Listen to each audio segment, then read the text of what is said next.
Hi, everybody. I'm Megan Thompson with Megan Thompson Coaching, and I am speaking here today to talk a lot about what it looks like going from HSC to HSP. So, for those of you who are new to this whole my child is sensitive and it's actually a thing, um, highly sensitive child, the acronym is HSC, and then highly sensitive person refers to anyone other than a child who's highly sensitive. So that's sometimes referred to as HSP teens or they don't really call it HST, the researcher in the field. Um, and then it's also just referred to HSPs as adults refer themselves to HSPs. So what a parent in my Facebook group, Parent Your Highly Sensitive Child Like a Ninja, asked for some perspective on what it looks like for highly sensitive kids as they grow older, grow up. So it's pretty clear what it looks like to be a highly sensitive child for those of you who are struggling with meltdowns or managing frustrations, low frustration tolerance. If your kiddo is really struggling with identifying what to do when they're upset. And it looks like I'm struggling to get this up on my Facebook, so I just got a notice about that. Hopefully you guys will catch this video. And so where was I? Yeah, so what it looks like to be highly sensitive, a lot of the high sensitivity plays out in behaviors, right? Because I talk a lot about how behavior is communication. Your child's telling you something through their behavior. And so what you see are meltdowns or hitting or kicking or screaming or yelling or tears, just uncontrollable tears, or persistence, continuously asking the same question over and over and over again to the point where you're ready to say enough. And so that all boils down to struggle managing emotions. A couple of those emotions might be disappointment or surprise or anger, all sorts of things that we kind of dial in when we learn what your child is expressing individually.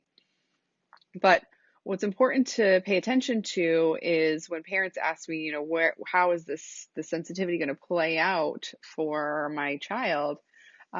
Is that there's several different alternate realities to get like fanciful with you. And it all depends on you. It all depends on you as your child's parent and the parenting unit on how your child's life will turn out, which is why I created the Facebook group and branched out into the online space, because the research shows that parents who change the way that they parent and change the parent-child relationship significantly affect the way that their child develops and grows up to experience the world. So I'm going to paint a picture of what it looks like on opposite ends of the spectrum so that you can kind of get an idea of why it's so important for you to change the way that you're parenting. But first, I want to talk about what conventional wisdom is talking about, and what the research says, and why conventional wisdom is not effective for parents of HSCs, and why it's risky to think that a good enough parent is going to, your kid's going to turn out just fine. And so that's basically what conventional wisdom says, right? You're trying your best. Your kid's pediatrician might say that, like you're doing all the things. Sounds like things are going well. But if your kiddo is displaying the behaviors that I talked about at the beginning, and let me know if you're here, say hi. And if you catch this on the replay, hashtag replay. So if you're watching, say hello. And if your kiddo is presenting with daily meltdowns or multiple times a week meltdowns, or major behaviors like hitting, kicking, screaming, yelling, fighting, constantly asking the same questions to indicate that they just aren't getting over it, then that is all indicative of a highly sensitive child who is not able to manage their emotions. Now, those questions are fine for 2-year-olds or 3-year-olds, and even 4-year-olds. A lot of that behavior is developmentally appropriate. But if it's even at that age, if it's happening every day, if it's happening multiple times a day, then it's still not developmentally appropriate. And if you're beyond the age 4, then your kiddo is struggling, and that is a clear indicator that the parent-child relationship needs some work.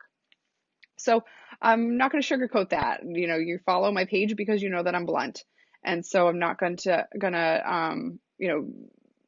have rose-colored glasses in that respect, and act like the conventional wisdom, which is like you're doing the best you can. Keep chugging along, because it really takes a solid mindset to be a parent of a highly sensitive child, and it really takes pretty significant perspective and wholehearted perspective on how you want your child to develop. So without that, you will feel like you're trying tools and throwing everything at the wall and seeing what sticks.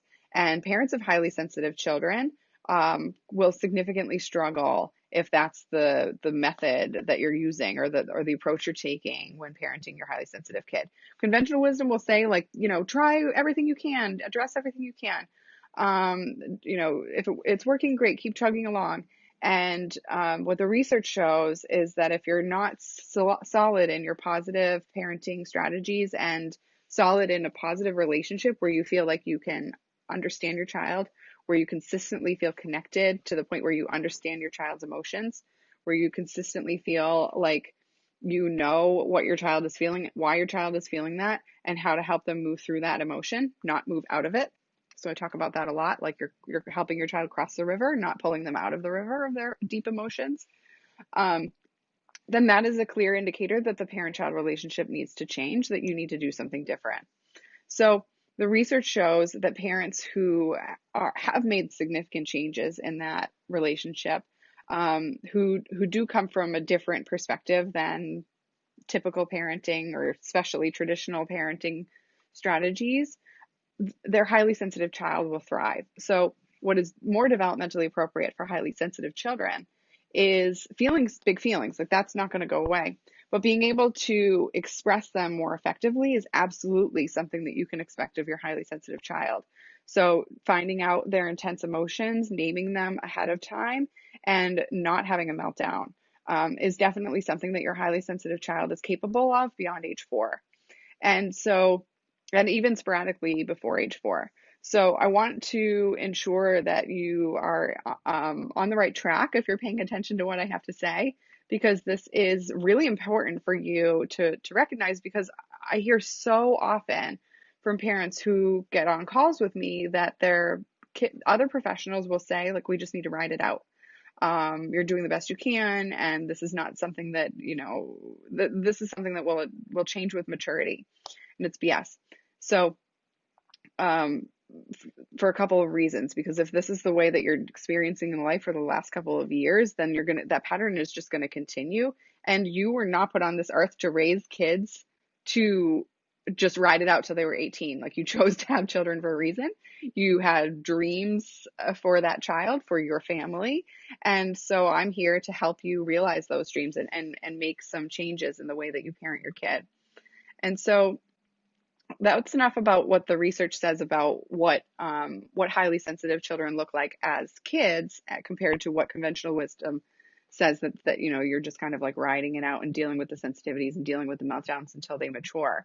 But I want to talk more next about what it looks like for your child to grow older than where they're at this point. And so that's the next part. We're going to talk about that, the alternate realities, a little bit more significantly as we go in. So to recap, we talked about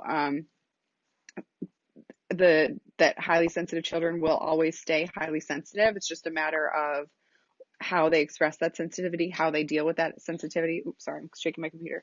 And how they process the information from the world in healthy ways. So you go from being a highly sensitive child to being a highly sensitive person as an adult. And there's two different major polarities, two different major ways to see this play out. And then, some kids end up in the middle, but it's really important to recognize that highly sensitive children are much more susceptible to struggle with their emotions and with managing impulsive behavior as teens, and much more susceptible to engaging in risky behaviors than non-highly sensitive kids. So when you think about it,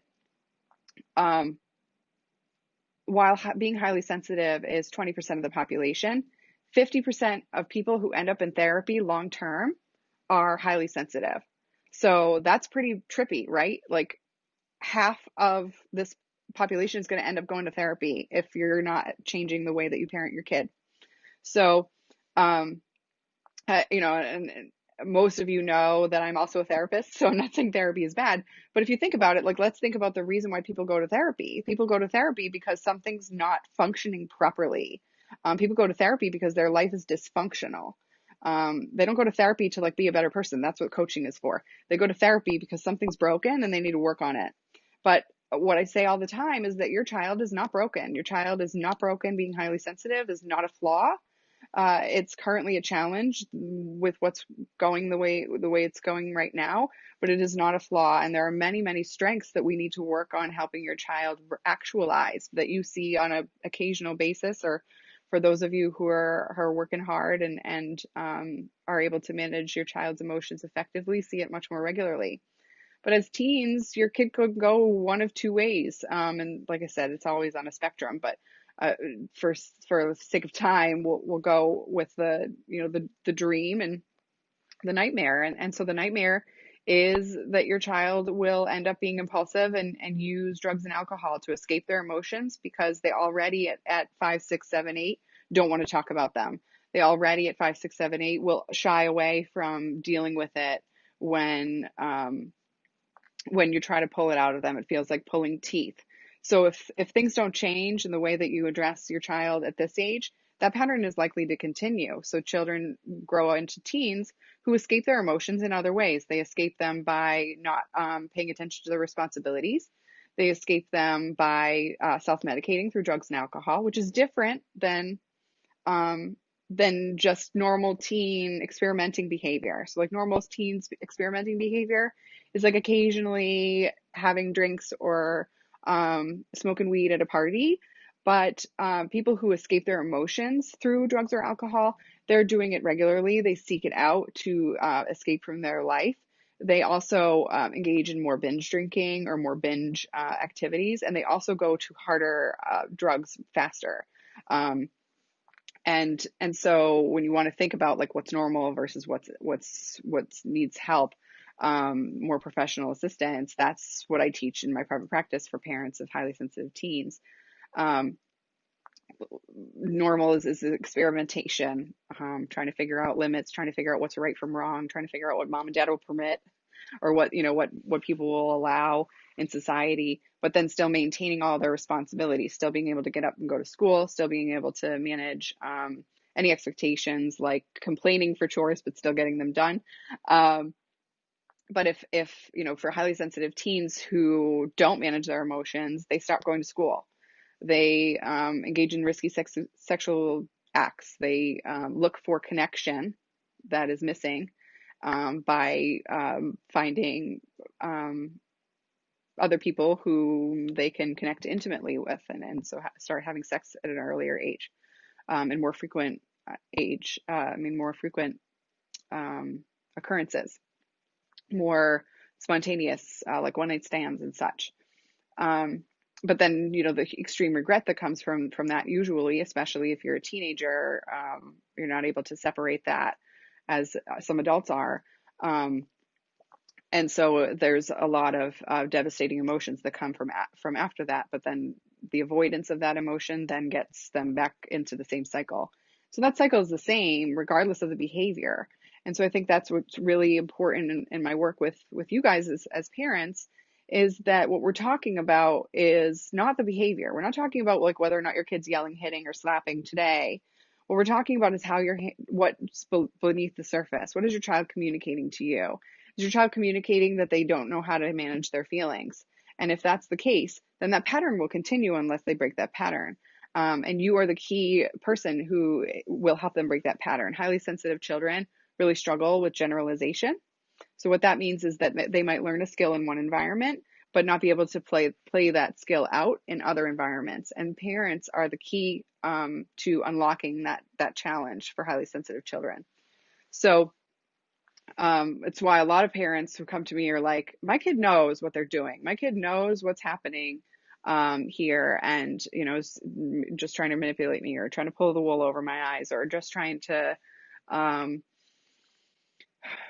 just trying to get. I lost my train of thought, but you get what I'm saying. I'll keep going because I know this is a long one, because it's a big. I mean, we're projecting life, right? So, 15 minutes is a long time to be going, but you get the point, like where you're seeing and you're confused by the fact that your child's able to use one skill in one situation and not use it in another. And that is because there's an underlying issue here. The underlying issue is the inability to manage the emotion. And when you're able to manage your emotion, then you're able to be a creative problem solver in multiple areas of life, versus like sucking it up and holding it in school, or sucking it up and holding it in at like your best friend's mom's house because you love your best friend and you don't want to disappoint her. So that's why there's a disconnect, that a lot of parents will see. And so I want to move on to, we were talking about teens, how this moves into the age. For highly sensitive children whose parents are able to manage and validate and understand their kids' emotions and help them shift and process those emotions effectively. And by the time they become teens, they're the quirky, amazing, you know, typical teenager with big feelings. So the big feelings part and the easily overstimulated part doesn't go away, but they're able to notice a lot more frequently and easily where they need to set limits. So that strong moral compass that your highly sensitive child is born with, um, it sets them on an effective path to say, this isn't right. This isn't what I want to do. So they're like very empathetic and stand up for the underdog. And they're able to manage and talk about with you, um, when their peers are making ineffective choices, and why that's happening, and what they decided to do about it, or why they, wonder why their, other teens will do bad things or wrong things, rather than just like holding it all in and like watching and waiting and wondering like what's up with them, or like why they don't feel connected to their peers. Um, Highly sensitive teens who are able to manage their emotions are also able to feel capable and confident and solid in their ability to realize their own dreams. So whether it is that they want to be Beyonce, or they want to be, a lawyer, or they want to be um, a doctor, or a carpenter, or a skilled artist, they feel solid in their capacity to do that. So I spoke about this last week in the group about what type of mindset you need to have, and even 2 days ago, in the group, what type of mindset you need to have, and that's unabashed certainty that your child can do it, and your child feeds off of you from that. And throughout time, if they get that message that you're not sure, you don't really know if they'll make it, then that will become more ingrained for them as teenagers. So teens who are struggling will end up questioning their ability, and it can lead to loss of hope and loss of motivation. And so, with that said, we see a lot of parents I work with a lot of parents who've heard from other parents of highly sensitive teens that their kid grows out of it, or like at the teenage age, the sensitivities, like the physical sensitivities, or the sensation sensitivities, like loud music, or like itchy clothing and stuff. That takes a back seat to peer acceptance. So what this means is that we all know adolescents want to please their peers. That is a developmental stage. It is really important to be accepted by peers during the teenage years, during the adolescent years. And so what research has shown is that the sensitivity doesn't go away. It just gets like down one rung. It just goes down one rung on the list of priorities, because it's such a compulsion for adolescents to feel connected to their peers. That's not a dysfunctional thing. It's just, I'm just trying to exude the level of emotion that your teen feels, or your highly sensitive child who will then become a teen will feel, to please or to be accepted by the peer group. And when that becomes the case, then it's just like food when you're hungry, like there's nothing else that's going to stand in your way. Um, and so they will deny or dull down or like look through, move over the tactile sensitivity of like this really cool shirt or whatever, as an example. And but what the research also shows is that as adults, those sensitivities come back. Um, they become more of a, more aware of it, and highly sensitive people, highly sensitive adults, are more cognizant, and that's more of a priority at this point now that the peer importance has kind of leveled out. And so then it poses another problem as adults if you haven't determined or learned the ability to manage overwhelmed sensitivity, then you will continue to struggle as adults. So that might be like bright lights at work, or it might be, those types of things will start to bother adults again, um, and and that impacts the ability to be successful. And if that is one contributor to the things that overwhelm your teen who's now an adult, um, then it just adds to the pile. If your highly sensitive child never learned how to deal with disappointment, how to set reasonable expectations, how to manage frustration, and how to communicate their needs to their peers. Because when you throw them into a corporate world and like the bright lights, it just becomes like work is overwhelming and they're unable to manage or name all of the things that overwhelm them. And so highly sensitive adults still need the brain training, but at that point they're doing it on their own, or like they're trying to find it on their own, and then they're going to therapy and um, or working with a coach at that point, and it's harder because it's more ingrained challenges at that point. So, but highly sensitive people who have discovered what their limits are, who have noticed how to set boundaries safely, who have decided not to be people pleasers, even though that's their inclination because of that empathy that they feel. Um, they are able to set effective boundaries, are able to, work in the world and hold down an amazing job, find the job that lights their fire, and make it, make it profitable, and then feel one with the world, like there's a purpose in life. And that's what we want, right? You want to raise a child who feels like they have a purpose, who feels capable of meeting that purpose, and who is capable of meeting that purpose, demonstrates that capability throughout their life. And so when you think about those things and how, if I want to kind of like bring us back in time and where you're at now, I want you to think about, can you project that future for your child? Can you project that is the path you're on, like the yellow brick road? Are you there? And if you're not, then you definitely need some help. And I'm glad that you're watching. And it's also important to see if we would be a good fit to work together directly. But, if that's the case, you want to reach out for a call. We'll talk about what the next steps would be for your highly sensitive child. And I'll put the link below on this video.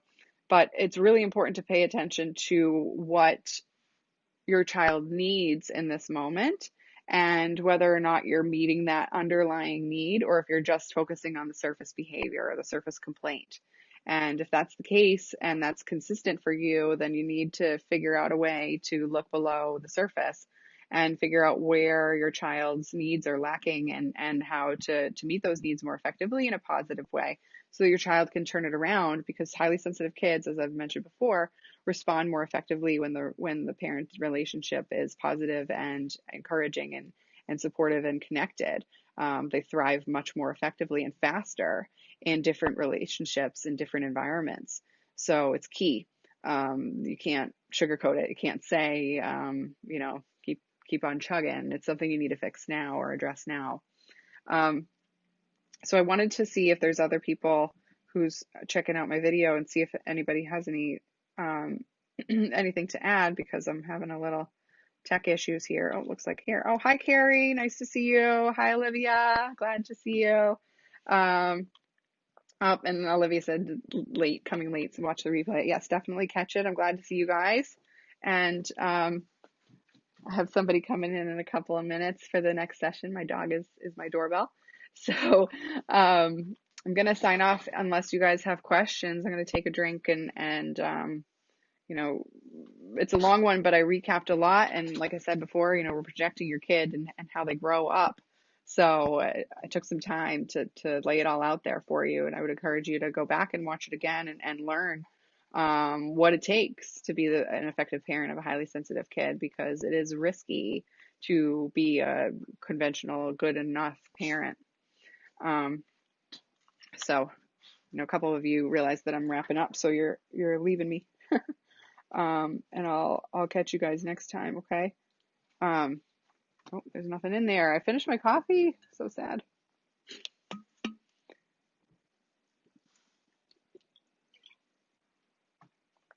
All right. Well, that's it. Again, reach out for a call. I'm looking forward to speaking with you and seeing what it is that you need to do to address these issues that you're having with your highly sensitive child. Go to meganthompsoncoaching.com /P/talk, and I'll talk to you soon. Bye.